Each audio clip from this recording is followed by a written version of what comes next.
Antropología gnóstica. Samael Aun Weor. Tercera edición, Medellín, Colombia, octubre de 1980. Primera cátedra. El origen del hombre. Mucho se ha investigado sobre el origen del hombre y en realidad, de verdad, solo hipótesis es lo que han elaborado los materialistas de esta edad decadente y tenebrosa. Si les preguntásemos nosotros a los señores de la antropología materialista, cuál fue la fecha y el modo exacto como surgió el primer hombre, no sabrían ciertamente darnos una respuesta exacta. Desde las épocas aquellas de Mr. Darwin hasta aquel y posteriormente desde aquel hasta nuestros días, han surgido innumerables hipótesis y teorías sobre el origen del hombre. Empero hemos de aclarar en forma enfática que ninguna de tales suposiciones puede ser ciertamente demostrada.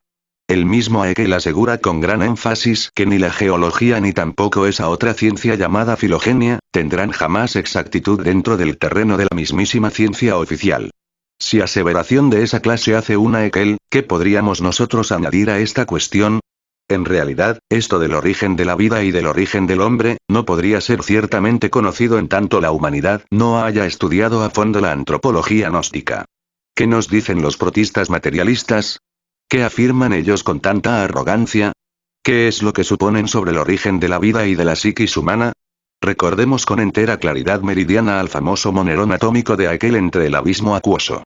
Complejo átomo que no podría en modo alguno surgir de un azar, como lo supone ese buen señor, ignorante en el fondo, aunque alabado por muchísimos ingleses, hizo gran daño a la humanidad con sus famosas teorías. Solo diríamos, parodiando a Job, que su recuerdo se borre de la humanidad y que su nombre no figure en las calles. ¿Creen ustedes acaso que el átomo del abismo acuoso, el monerón atómico, podría surgir del azar? Si para construir una bomba atómica se necesita de la inteligencia de los científicos, cuánto mayor talento se requeriría para la elaboración de un átomo. Si negáramos los principios inteligentes a la naturaleza, la mecánica dejaría de existir.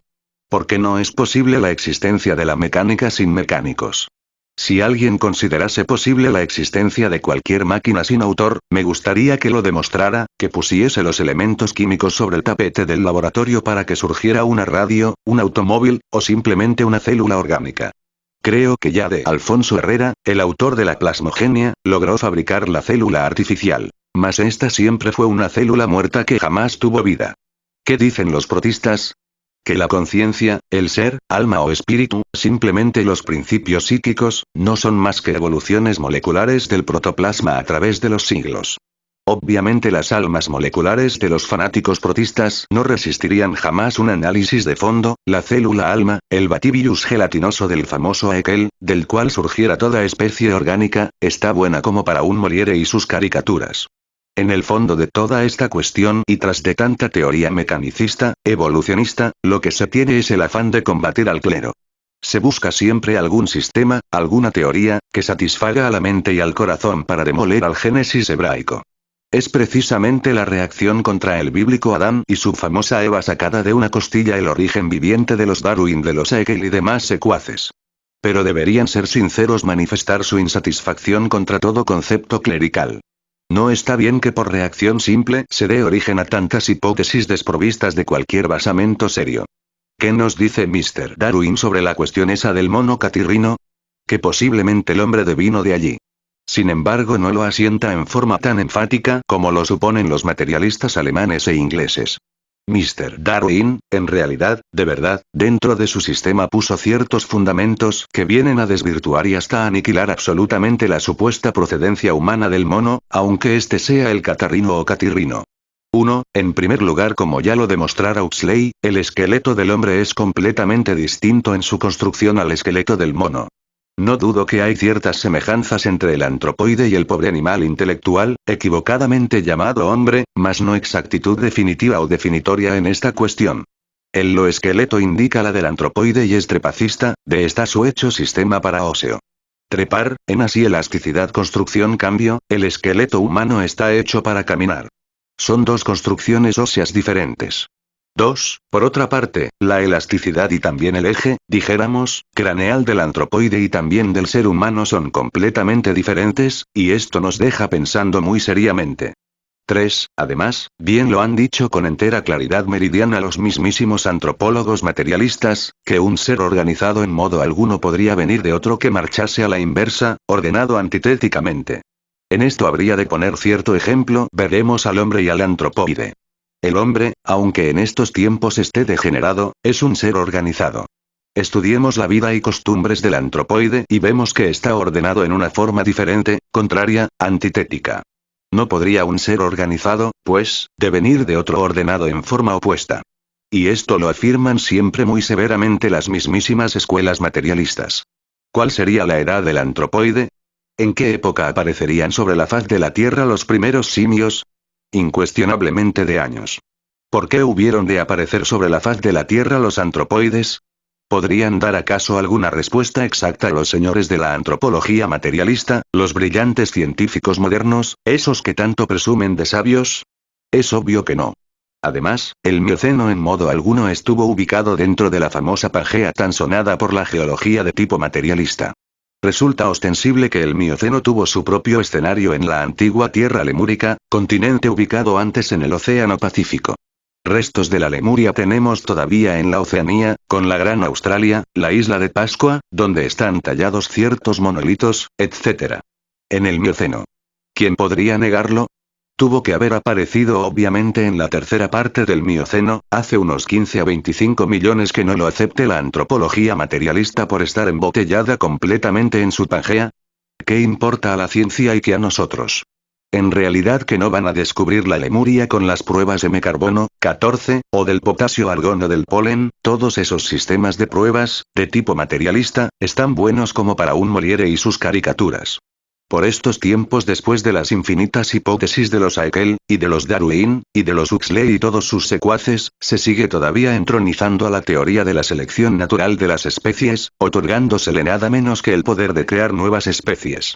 En nombre de la verdad, hemos de decir, que la selección natural, como poder creador, es sencillamente un juego de retórica para los ignorantes, algo que no tiene basamentos. Eso de que mediante la selección se logre crear nuevas especies, eso de que mediante la selección natural haya surgido el hombre, resulta en el fondo espantosamente ridículo y acusa ignorancia llevada al extremo.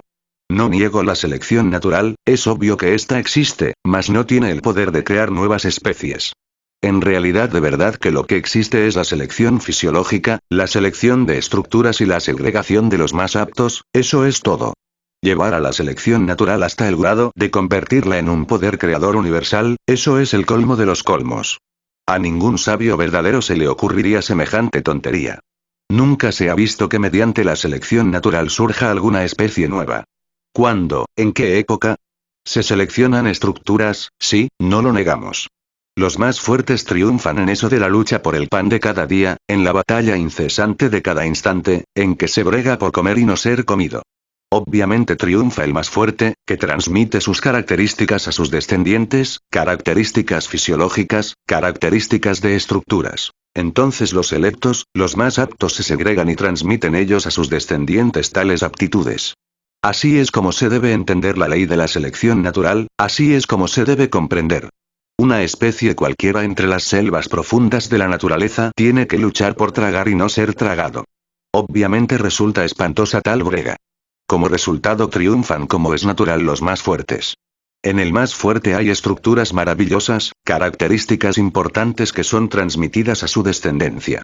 Mas eso no implica cambio de figura, eso no significa nacimiento de nuevas especies. Jamás, ningún científico materialista ha visto que de una especie surja otra por ley de selección natural, no les consta, no lo han palpado nunca. ¿En qué se basan? Es fácil lanzar una hipótesis y luego aseverar en forma dogmática que es la verdad y nada más que la verdad. Sin embargo, ¿no son ellos acaso, los señores de la antropología materialista, los que dicen que no creen sino en lo que ven, que no aceptan nada que no hayan visto? ¡Qué contradicción tan terrible! Creen en sus hipótesis y nunca las han visto. Los posibles antecesores del hombre afirman que el ser humano viene del ratón. Eso no les consta, nunca lo han percibido directamente. También enfatizan la idea de que venga del mandril. Son innumerables las teorías de estos tontos científicos, absurdas afirmaciones de hechos que ellos jamás han visto. Nosotros los gnósticos no aceptamos supersticiones y esas son supersticiones absurdas, nosotros somos matemáticos en la investigación y exigentes en la expresión. No nos gustan tales fantasías, queremos actos, hechos concretos y definitivos. Investigando antecesores, dentro podemos de esta cuestión relacionada el con nuestros caótico en posibles que se evidenciar claramente estado encuentra la ciencia materialista, el desorden total de sus mentes degeneradas y la falta de capacidad para la investigación. Esa es la cruda realidad de los hechos. Este asunto de que de ciertas formas homínidas surjan otras, así porque sí, fundamentados únicamente en pruebas tan ridículas como la del carbono, 14 o del potasio argón o del polen, constituyen en realidad la vergüenza de esta época del siglo XX. Nosotros los gnósticos tenemos antropólogos disciplinas, tenemos especiales sistemas que nos diferentes permiten para ponerla en investigación, actividad ciertas facultades latentes en el cerebro humano, ciertos sentidos de percepción completamente desconocidos para la antropología materialista. Que la naturaleza tenga memoria es lógico y un día se podrá demostrar. Ya comienzan a hacerse ensayos científicos, modernos, pronto las ondas sonoras del pasado podrán descomponerse en imágenes y serán perceptibles a través de ciertas pantallas. Ya hay intentos científicos en ese asunto. Entonces podrán ver los televidentes del mundo entero el origen del hombre y la historia de la Tierra y de sus razas. Cuando llegue ese día, que no está tarde, el anticristo de la falsa ciencia, quedará desnudo ante el veredicto solemne de la conciencia pública.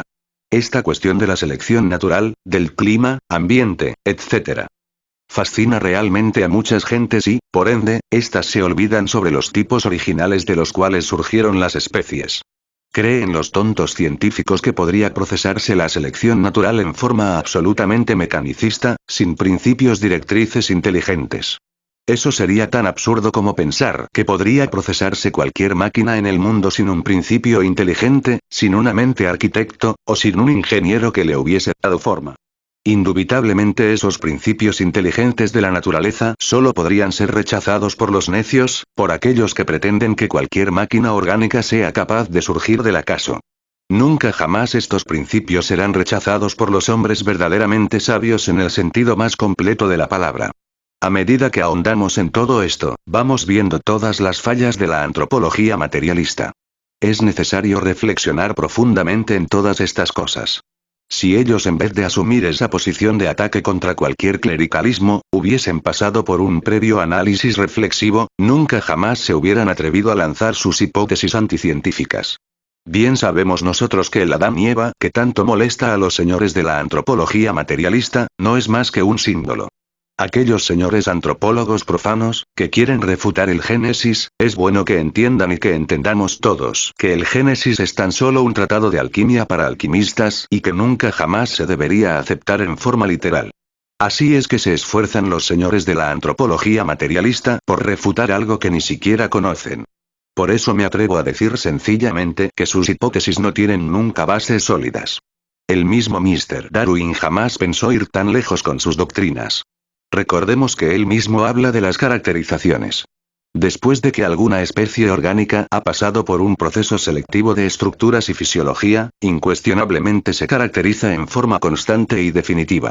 Así que si el famoso antropoide o simio hubo de pasar por procesos selectivos, posteriormente asumió sus características totales y jamás volvió a pasar por ningún cambio, eso es obvio. La cuestión aquella del noepitecoide, con sus famosos 3 hijos, cinocéfalo con cola, el mono sin cola y el hombre arbóreo paleolítico, nunca han tenido en verdad verificaciones precisas, exactas. Son tan solo teorías sin basamento alguno, por cierto espantosamente ridículas. ¿Quiénes se afanan tanto por los mamíferos prosimianos, cuáles son el famoso lemúrido? Se ve que ni remotamente sospechan lo que es el hombre en sí mismo y su origen. El famoso lemúrido al cual se considera también como uno de nuestros antepasados, tan alabado por algunos científicos por su famosa placenta discoidal. Eso nada tiene que ver con el génesis humano, todo eso en el fondo no son sino fantasías desprovistas de toda realidad. Entran los famosos científicos materialistas en acción para estudiar la evolución mecánica de la especie humana o de cualquiera de las otras especies, en mitad del camino, después de que éstas cristalizaron en forma sensible, pues antes habían pasado por terribles procesos evolutivos e involutivos, dentro del espacio psicológico, en lo hipersensible, en las dimensiones superiores de la naturaleza y del cosmos.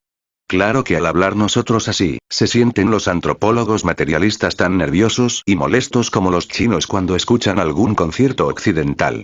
Ríen, posiblemente ríen sin saber ellos que el que ríe de lo que desconoce está en el camino de ser idiota. Se buscan semejanzas sí, se hace creer que la forma de la cabeza y de la boca del tiburón da origen a otros mamíferos, y entre ellos el hermano ratón,